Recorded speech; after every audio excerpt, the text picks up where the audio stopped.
You know, I was looking through some of my videos, and I realized it's been a long time since I did a game without a Terran in it. I mean, you can hardly blame me, since Terran is such a cool race. But I feel just to be fair to those who don't have the same opinion as me, I should do a Terran versus, or a match without Terran in it. I mean, of course, I did do one Zerg mirror, but when you look at my past, 10 games or so that I made, I think maybe 2 of them did not have a Terran in it. So, I'm gonna go ahead and do a game without a Terran in it. This game features DalaiLameR as the Zerg, which for some reason seems to be the Zerg I'm casting the most. And I don't have a particular preference with Zerg; they're all bad in my opinion. But anyway, his opponent is an inNirvana, who admittedly I don't know who that is, but again, I know DalaiLameR is high level, so he wouldn't be playing really bad players. So, in any case, pylon out here. Guess we're gonna find out soon what that's for.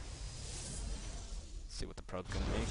Gateway. So it looks like he's gonna block off. He's gonna make a choke point here.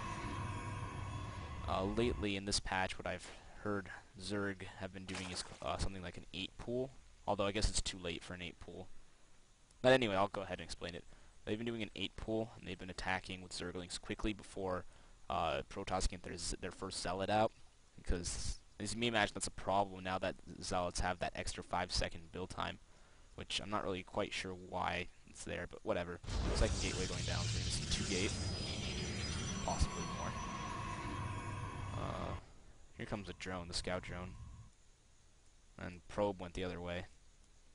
Overlord over here. Scouting spider. So, scouting 2-pronged with the probe or with the drone and an overlord. DalaiLameR finds this choke point, decides not to go into the base. Although I guess he's not going to find much in here, it's just Nexus and a bunch of probes. Pylon up here. And here we go, our first Zealot. I think this did get chrono boosted. Zealot came out quite quickly. So, probably did get chrono boosted. I hope this isn't a replay from a previous patch. That would be disappointing. Because I've already started talking about this newest patch. Anyway. Spawning pool finally going up. It's not even up yet. You can see he went for that early hatchery, so yeah, Zerg like to do that.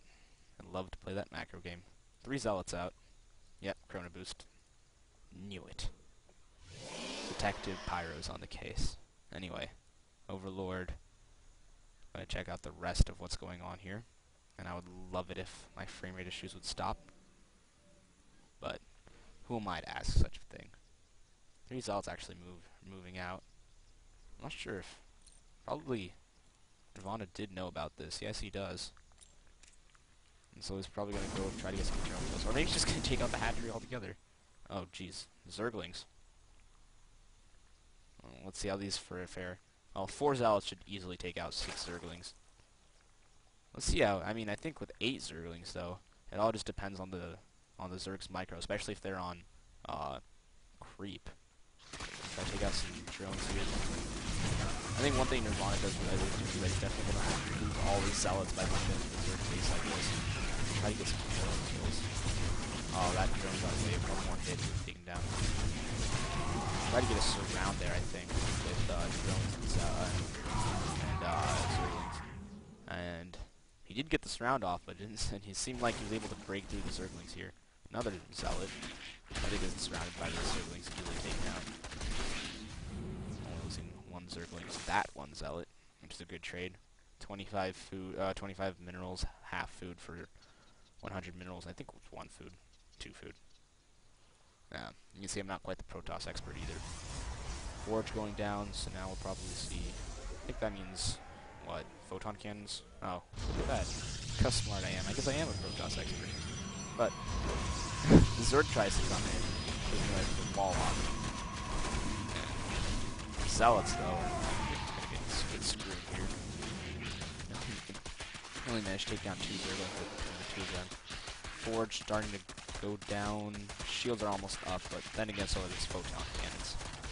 Yeah, the shields are down to the Forge, so now everything now that they take is permanent. But Photon cannon goes up, and Forge only took 100 damage, so I think the Protoss will live.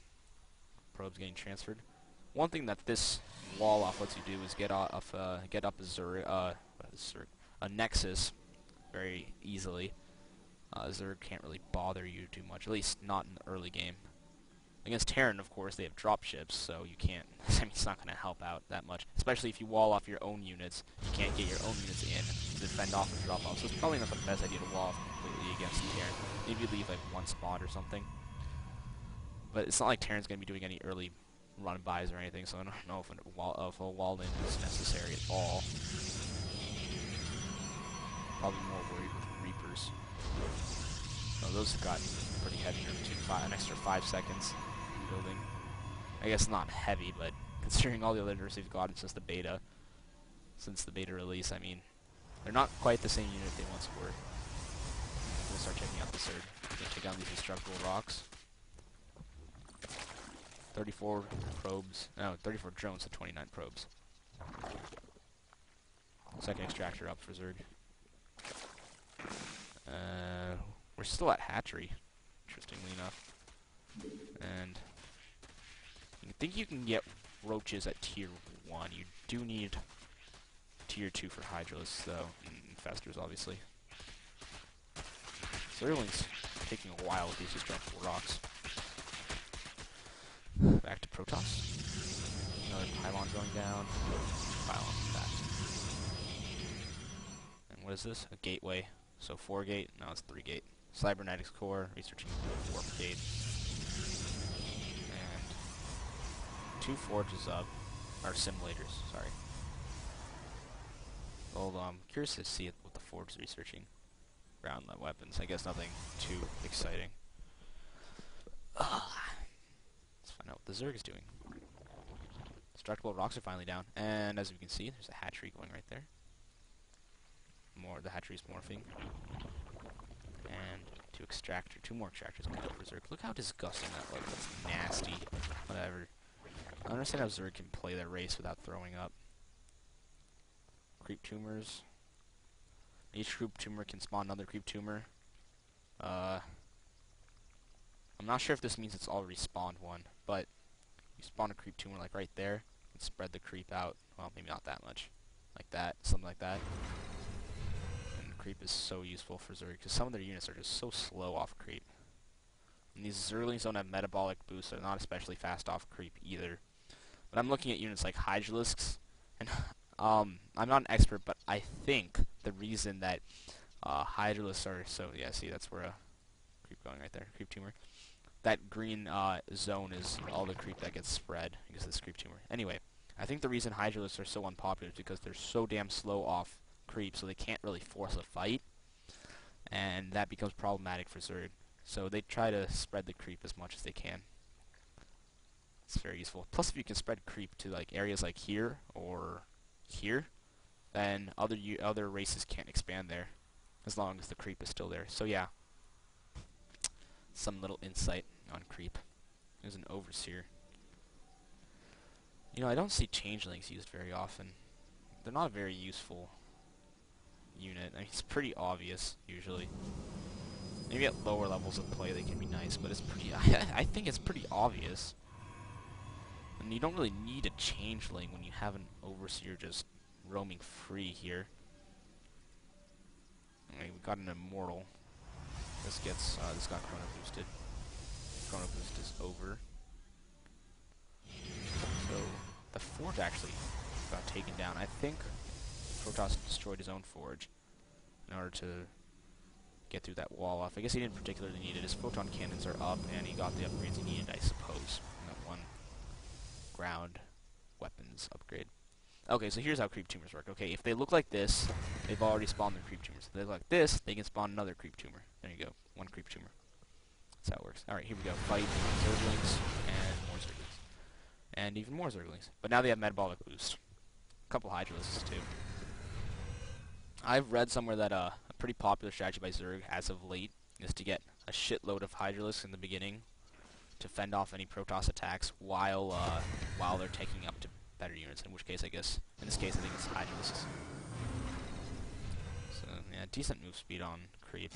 Awful move speed off creep. This Colossus on this high ground. Oh, but it's a hallucination. I think Zerg know this. I can't tell you completely right now, but I'm pretty sure the Hydralisks are job taking down these Protoss units. Guardian Shield for this dog long lasted, but all the sentries are down except for now those are down and Stalker just got dead too. Although I guess the Protoss can take solace in the fact that he did kill all the Zerglings, so although I guess it's not that difficult to make more. But it looks like we're getting mass Hydralisks. Hydras actually have really nice DPS. Nowadays, roaches are really the bread and butter of Zerg, but back in the day, in StarCraft 1 and Brood War, it was really Hydralisk. You could, at lower levels of play, you could actually mass Hydralisks and win games like that.